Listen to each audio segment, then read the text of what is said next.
When I was 10, my dad said, "You'll never be half the man I am." I spent years trying to prove him wrong. But when he ended up in a nursing home, angry and alone, I brought his favorite music, fed him by hand, and stayed till the end. He never apologized.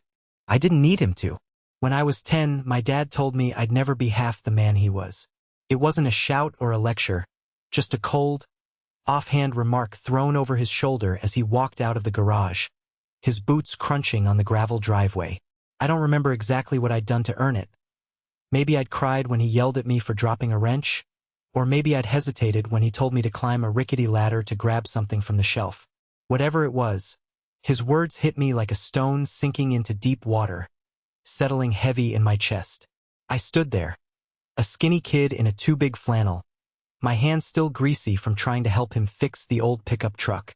I didn't cry, not then, but I felt something shift inside me, a storm of emotions I couldn't name. Shame, maybe, for not being what he wanted. Fear that he was right, and a stubborn, burning need to prove him wrong. I made a silent vow that day. I'd be better than him, stronger, tougher, not in his way but in mine. Dad's idea of a man was clear, even to a 10-year-old.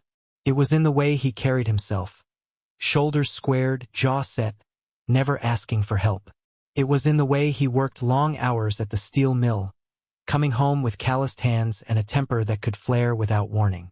It was in the way he dismissed anything soft, tears, apologies, hugs, as weakness.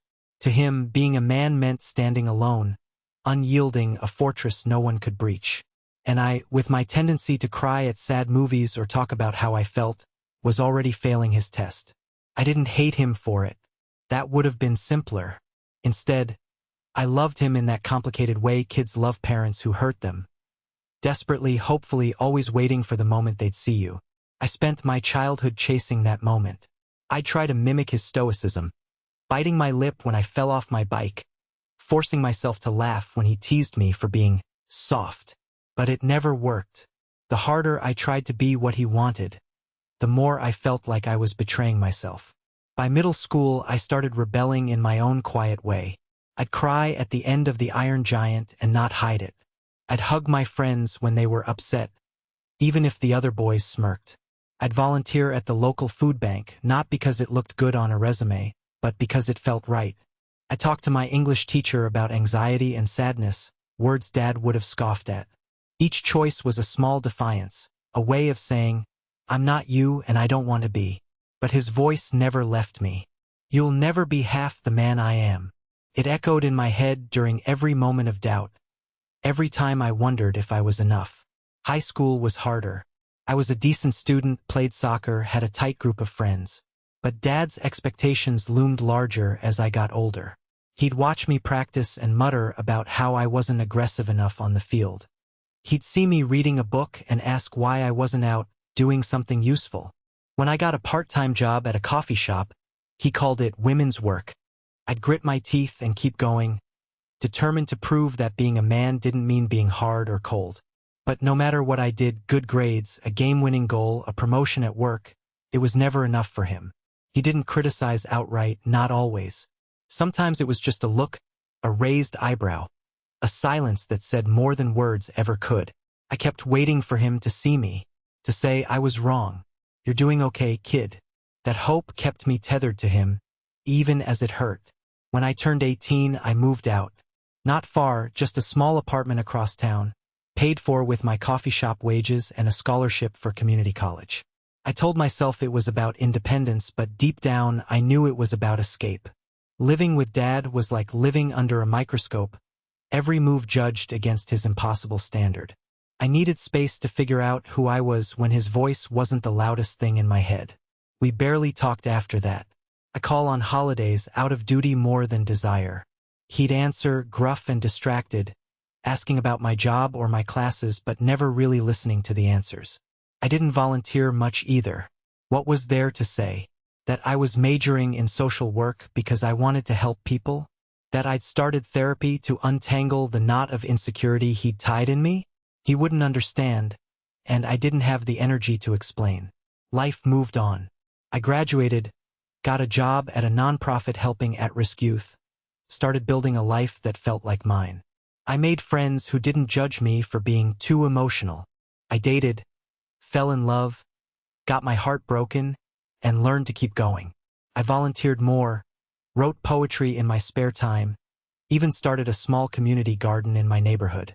Each step felt like a brick in a wall I was building, not to keep people out, but to define my own space. Dad faded into the background, a ghost I didn't know how to mourn. My therapist asked me once if I'd grieved the father I never had, the one who might have hugged me, told me he was proud, seen me as enough. I said no. How do you grieve someone who's still alive but never really there? I told her it was easier to let him go, to focus on the life I was building. But late at night, when the world was quiet, I'd still hear his voice. You'll never be half the man I am. And I'd wonder if I was still trying to prove him wrong. Then came the call. I was 32, sitting in my apartment grading papers for a mentoring program I ran.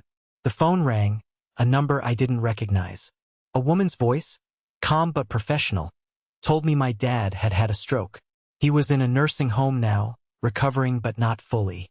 The damage was significant, speech, mobility, memory all affected. They'd found my number in an old notebook he kept in his wallet. No other family was listed. My mom had died years ago, cancer taking her quickly when I was in my 20s. I was all he had left. I didn't say anything for a long time. The woman asked if I'd visit. I said I'd think about it. For weeks I wrestled with it. Part of me wanted to ignore the call, to let him face the consequences of his life alone, just as he'd always preached. He didn't deserve my time, not after years of making me feel small. But another part of me, the part that still remembered being 10, standing in the garage hoping for his approval, couldn't let it go. I wasn't thinking about him, not really. I was thinking about me, about the kid who'd promised to be better, about what it would mean to walk away for good. So I went. The nursing home smelled of antiseptic and overcooked vegetables. It was a beige, sterile place, the kind that tries to feel warm but doesn't quite manage it. Dad was in a small room at the end of a hall, sitting in a wheelchair by a window that looked out on a parking lot. He was thinner than I remembered, his broad shoulders hunched, his hands trembling slightly in his lap. The man who'd once seemed like a giant was now a question mark, curled into himself. He didn't recognize me at first. His eyes, still sharp but clouded with confusion, studied me like I was a stranger. I said my name, told him I was his son. He blinked, his mouth twitching like he was trying to place me. Then he nodded, more to himself than to me, and looked away. I didn't know what I'd expected. A tearful reunion? A sudden outpouring of regret? Whatever I'd hoped for, it wasn't this. A tired old man who barely knew I was there. But I came back the next week. And the week after that. I don't know why exactly. Maybe I wanted closure. Maybe I wanted to prove something, not to him but to myself. I started bringing things. A small Bluetooth speaker with his favorite music, classic rock, soul, the stuff he used to blast in the garage on weekends. The Rolling Stones' Otis Redding Creedence Clearwater Revival. He'd close his eyes when I played it, his shaky fingers tapping the armrest, sometimes humming along to Ain't No Sunshine or Paint It Black. It was the closest I'd ever seen him to peaceful. The nurses said he'd stopped eating full meals, so I started bringing food. Soft oatmeal cookies from the bakery he used to love. Sliced apples with peanut butter. Soup in a thermos I'd warm up at home. I'd feed him by hand when he couldn't manage the spoon, wiping his chin when it spilled.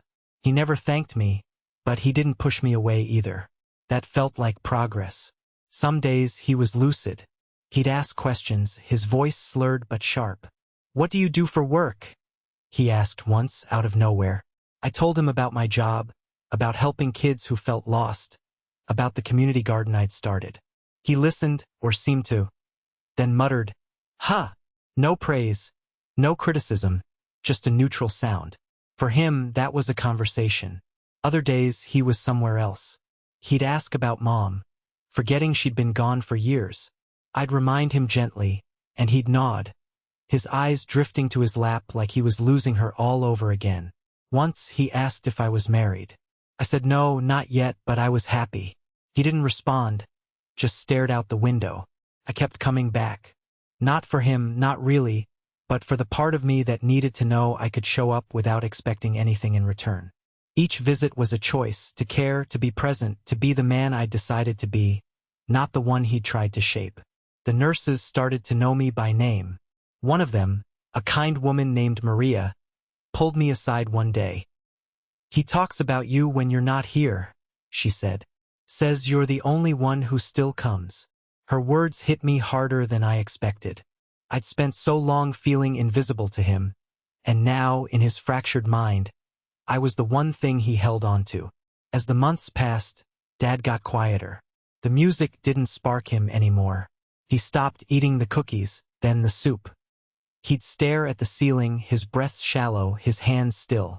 I'd sit with him, sometimes reading aloud from a book of short stories I'd found in his old things. Sometimes I'd just hold his hand.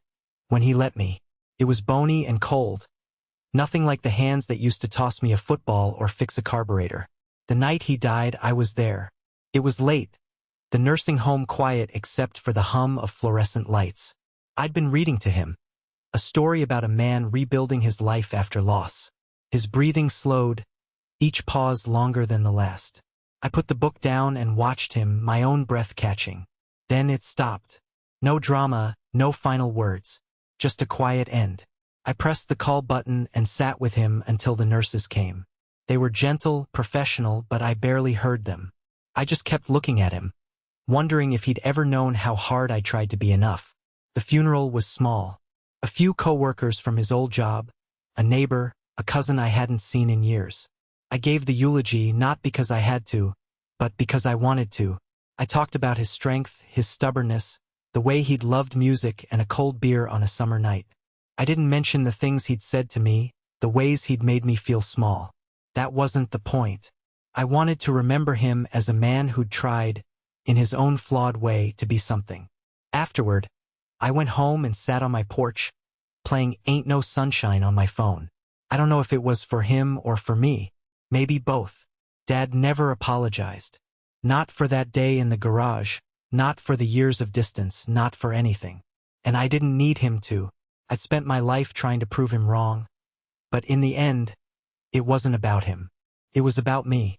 About choosing to be a man who shows up, who cares, who loves without expecting anything back. I'm not half the man he was. I'm something else entirely. And that's enough.